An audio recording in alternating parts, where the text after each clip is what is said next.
आपल्यासोबत आहेत पथकाचे वादक कौस्तुभ. हो.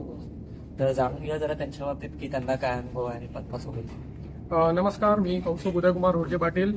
मी या पथकामध्ये गजर पथकामध्ये जवळजवळ 8 ते 9 वर्ष झाली आहेत मला. आणि आता गुढीपाडव्याची तयारी जय्यत सुरू आहे. सगळेजण कॉलेजमधून ऑफिसमधून वेळ काढून सगळेजण इकडे प्रॅक्टिससाठी सरावासाठी येतात. खूप जोरात सुरू आहे प्रॅक्टिस. एक जवळजवळ आता 10 ते 12 प्रॅक्टिस झाल्यात. अजून महिनाभर प्रॅक्टिस सुरू होईल आणि चालेल इथून पुढे. पाडव्याच्या एक आठवडा आधीपर्यंत प्रॅक्टिस असते. सगळेजण वेळ काढून येतात आणि खूप एक्सायटेड आहेत सगळेजण. बघू आता काय काय होईल पुढे. तुम्हाला कसं वाटतंय म्हणजे गुढीपाडवा जवळ येतो तर काय एक्साइटमेंट? दरवर्षी गिरगावमध्ये पाडवा हा खूप एकदम जल्लोषात आणि उत्साहात साजरा करतात. यंदाही तोच जोश तोच उत्साह असेल अशी अपेक्षा आहे. आणि दरवर्षीप्रमाणे यावर्षी आम्ही गजर पथक एकदम आतुरतेने वाट बघतोय. खूप जोरात प्रॅक्टिस सुरू आहे आणि तेवढ्याच ताकदीने आम्ही उतरून वादन आणि आमचा जे सराव आहे तो आवर्जून आम्ही दाखवू आणि त्या ताकदीने आम्ही उतरून वादन करू. मला खूप खूप शुभेच्छा आहे त्या गुढीपाडव्यासाठी आणि तुम्ही एकदम पॉवरफुल पद्धतीने वादन कराल याची दरवर्षी नवीन प्रवेश असतो. दिवसेंदिवस ही संख्या वाढत चालली आहे, त्याचा आनंद आहे. इथून पुढे असाच राहू आणि आम्हाला तो वारसा त्या नवीन पिढीकडे किंवा नवनंतर सोपायला आवर्जून आवडेल. आणि आम्ही त्याच्या धोरणाने नवीन मुलांची वाट बघतो की प्रत्येक पाडव्याला येणाऱ्या पाडव्याला आम्ही नवीन मुलांना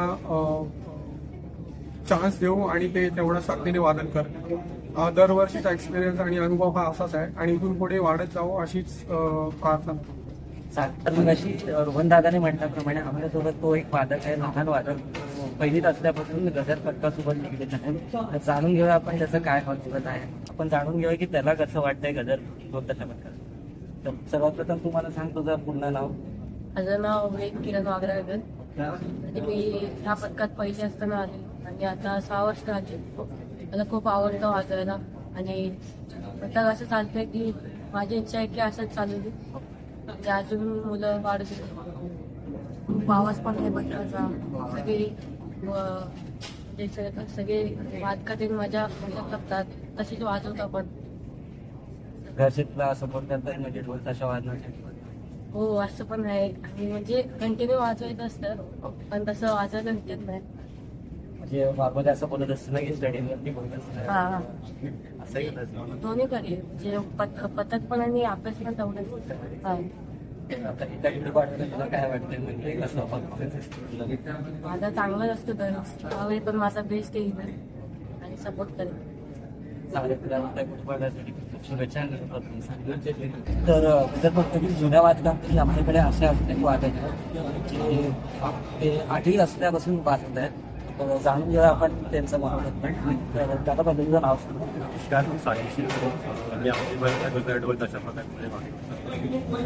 मी आधी गजरची बरोबर वाजायचो. गुढीपाडव्याचे बरोबरच वाजायचो. गजर पथक मी जास्त वेळ वाजायचो. मला असं राहते की मी पण कधीतरी गावात पाडवं मला आवडते. तर मग मी कुठेतरी कॉन्टॅक्ट करून गजर ताशामध्ये आलो आणि वाजतो. आधी मी ढोल वाजवायचो.